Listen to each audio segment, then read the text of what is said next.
Hello friends. तो इस video में हम टैली में आइटम वाइज डिस्काउंट लगाना सीखेंगे कि डिस्काउंट आइटम के अनुसार किस प्रकार से लगाया जाता है। वैसे डिस्काउंट दो प्रकार का होता है टैली में। एक होता है आइटम के अकॉर्डिंग डिस्काउंट देना और दूसरा होता है ऑल बिल डिस्काउंट, यानी कि पूरे बिल पे डिस्काउंट देना। तो इस वीडियो में हम दोनों ही कवर करेंगे, आइटम वाइज डिस्काउंट और ऑल बिल डिस्काउंट किस प्रकार से काटा जाता है। तो इसे हम पहले कंपनी बना लेते हैं।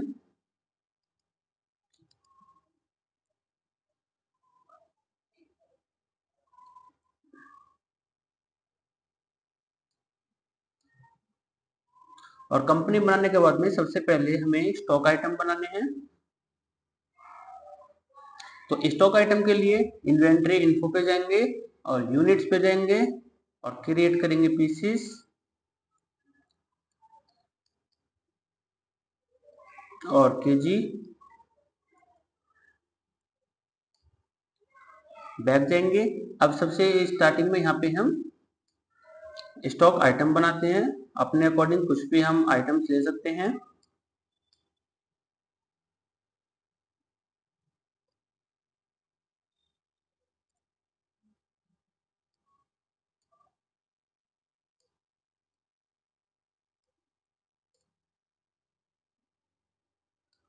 तो स्टॉक आइटम्स हमारे पास बन चुके हैं। अब इसके बाद में हमें बिल के लिए सेल और परचेज की लेजर की जरूरत पड़ेगी। तो पहले लेजर बना लेते हैं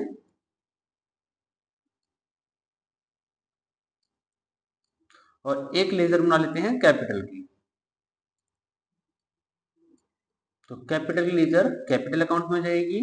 तो सबसे पहले हम स्टार्टिंग बिजनेस की एक एंट्री डालते हैं इसमें, अकाउंटिंग वाउचर और रिसिप्ट, कैश और यहाँ पे कैपिटल कि हमने 1 लाख से व्यापार स्टार्ट किया है। अब एंट्री इसे बैलेंस को चेक करेंगे। सबसे पहले display account book cash bank, तो हमारे पास 1 लाख रुपए आ जाएंगे। अब यहाँ पे सबसे पहले हम स्टॉक आइटम खरीदेंगे, परचेज करेंगे और इसी विंडो पे रह के हमें यहाँ से जाना है फीचर्स पे, क्योंकि टैली में सारे ही ऑप्शंस हमें इनेबल करने पड़ते हैं वन बाय वन। तो सबसे पहले हम फीचर्स पे जाएंगे, फिर इसके बाद में F2 पे जाएंगे, इन्वेंट्री। ये हो गया F1 अकाउंट्स के ऑप्शन है इसमें सारे, और इसमें माल की इंफॉर्मेशन के ऑप्शन है यानी कि इन्वेंट्री के, और इसमें F3 में टैक्स सीजन के ऑप्शन हैं टोटल। तो F2 पे जाएंगे, कीबोर्ड से F2 प्रेस करेंगे तो ये विंडो आ गई। इस विंडो में हम यहाँ पे use separate discount column in invoice, इसे यस कर देना है। यस करके एंट्री सेव। अब सेव करने के बाद हमारे पास है डिस्काउंट का कॉलम एक इंक्रीज हो जाएगा। बस हमें एंट्री ऐसे ही डालनी है जैसे हमने पहले की थी। एप्पल हमने इसमें 20 किलो लिए हैं 45 के रेट से, तो 900 रुपए के एप्पल टोटल हो चुके हैं। और यहाँ पे हम डिस्काउंट डाल देंगे कि 2250 के जो हमारे एप्पल हैं इस पे 5% डिस्काउंट मिल रहा है हमें एप्पल पे। तो ये 5 लिखना है बस और एंटर प्रेस कर देना है। तो 2250 का जितना भी 5% होगा ये ऑटोमेटिक उसमें से काट लेगा। कीबोर्ड जैसे हमने 20 पीस खरीदे हैं 300 के रेट से, तो टोटल ये 6000 के हो चुके हैं। अब 6000 का 2% डिस्काउंट, एंटर, ऑटोमेटिक ये कट जाएगा। मैंगो ले लिए हमने 100 किलो 55 के रेट से 5500 के हो गए और इस पे 3% डिस्काउंट। तो इसी प्रकार हम हर किसी बिल पे सेम ऐसे ही डिस्काउंट काट सकते हैं। इस पे 2% हमने काटा है, 1%, एंटर, ऑटोमेटिक ये कट जाएगा। और अगर हमें किसी पे डिस्काउंट नहीं देना तो उस पे हम खाली छोड़ सकते हैं कि इस पे कोई डिस्काउंट नहीं है, एंट्री को इसे यहीं सेव कर देंगे। डे बुक में जाके चेक करेंगे तो स्टॉक तो हमारे पास ये आ गया, स्टॉक समरी में जो हमने चेक किया है, और अकाउंट बुक पैसे भी हमारे पास यहाँ से कम हो जाएंगे जितने का हमने माल परचेज कर लिया। और डे बुक पे जाके हम अपने बिल को यहाँ से चेक कर सकते हैं।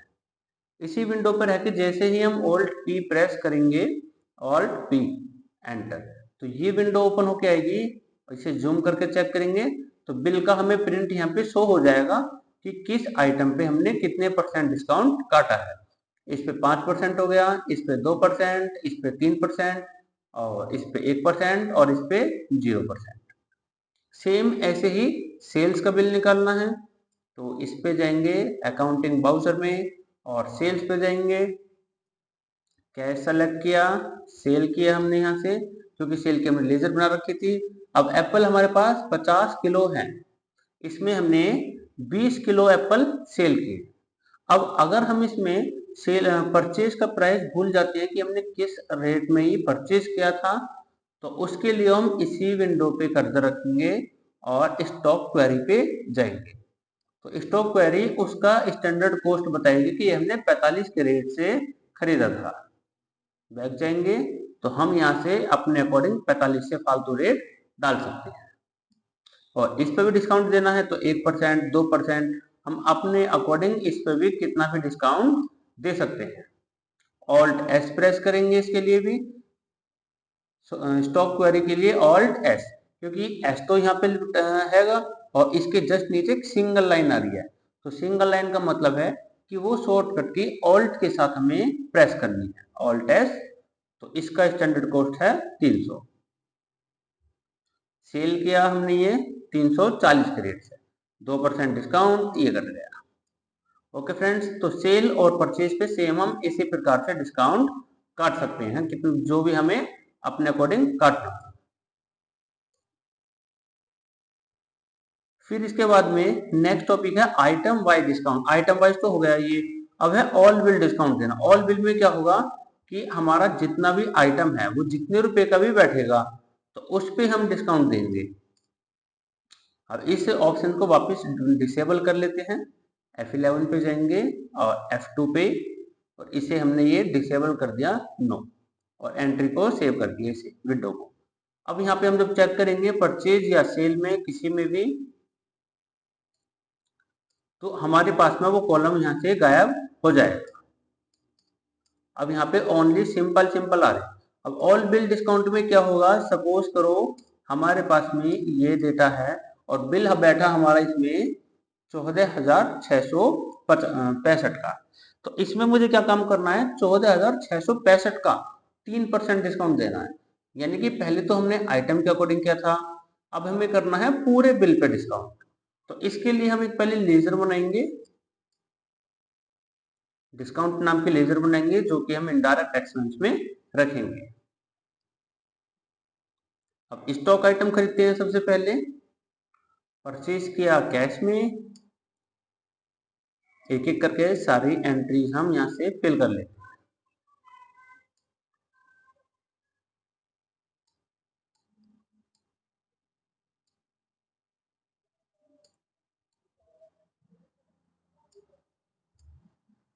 अब टोटल जो अमाउंट हमारा बैठा है 30,975, 915। अब ऑल बिल डिस्काउंट भी 2 टाइप का होता है, कि जैसे सपोज हमें 30,915 का ओनली 3% डिस्काउंट देना है या 4% देना है, और दूसरा होगा कि हमें 30,915 में जो 915 अमाउंट आ रहा है इसका माइनस करना है, इसे लेस करना है बस। तो एंटर करके यहाँ पे स्पेस प्रेस करेंगे कीबोर्ड से और डिस्काउंट के लिए सेलेक्ट करेंगे। अगर हम डिस्काउंट को रेट के नीचे डालेंगे तो वो कैलकुलेट होगा परसेंटेज। अब जैसे हमने यहाँ पे 3 लिख के एंटर किया तो उस अमाउंट का जो भी हमारा अमाउंट है उसका 3% यहाँ पे अपने आप आ जाएगा। और क्योंकि इसने इस अमाउंट को बिल में ऐड करके दिखा दिया तो हमें माइनस का 3 यहाँ पे डालना पड़ेगा। तो फिर ये क्या काम करेगा, इस बिल में से 3% जितने भी अमाउंट बैठेगा उसे माइनस कर देगा। -5% डाला हमने, ये हो गया। ओके फ्रेंड्स, और दूसरा होगा कि हमें राउंड फिगर में वैल्यू चाहिए, तो उसके लिए क्या काम करेंगे, वापस एंट्री डाल लेते हैं।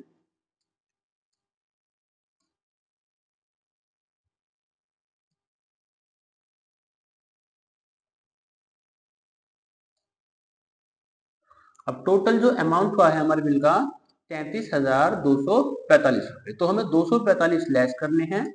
एंटर स्पेस डिस्काउंट, और रेट के नीचे ना डाल के हमें अमाउंट के नीचे आगे डालना है, यहाँ पे -245।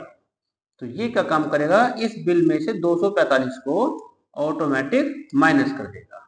अब इसका प्रिंट हम देखेंगे तो इस टाइप से हमें प्रिंट मिल जाएगा कि हमने डिस्काउंट दिया है 245 रुपए का, बिल में से 245 रुपए ऑटोमेटिक लेस हो जाएंगे।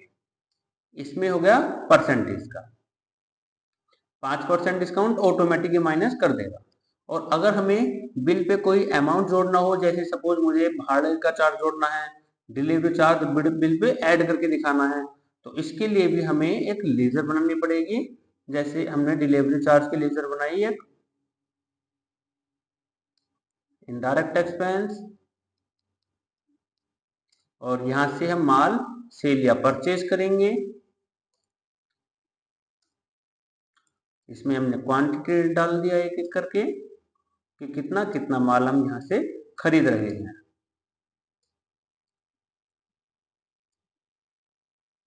अब टोटल हो गया 30,500 का। इसमें मुझे क्या कम करना है, 500 रुपए का डिस्काउंट भी डालना है। तो यहाँ से पहले डिस्काउंट डाल देंगे -500, और फिर डिलीवरी चार्ज की 30,000 का जितना भी अमाउंट बैठा है उसका 5% भाड़े के लगेंगे या 4% भाड़े का लगेगा। तो हम सिंपल यही उसी संख्या को डाल देंगे, तो ये ऑटोमेटिक अमाउंट का 5% बिल में ऐड करा देगा। और अगर हमें ये भी फिक्स वैल्यू में चाहिए तो उसे भी हम रेट के नीचे ना डाल के आगे अमाउंट पे डालेंगे, तो उससे ये ऑटोमेटिक फिक्स अमाउंट में आएगा। अब जैसे सपोज माल हमारे पास कितना भी हो, उस पर जो भाड़ा लगेगा वो फिक्स है, ओनली 300 रुपए का भाड़ा उस पे बिल पे लग के आएगा।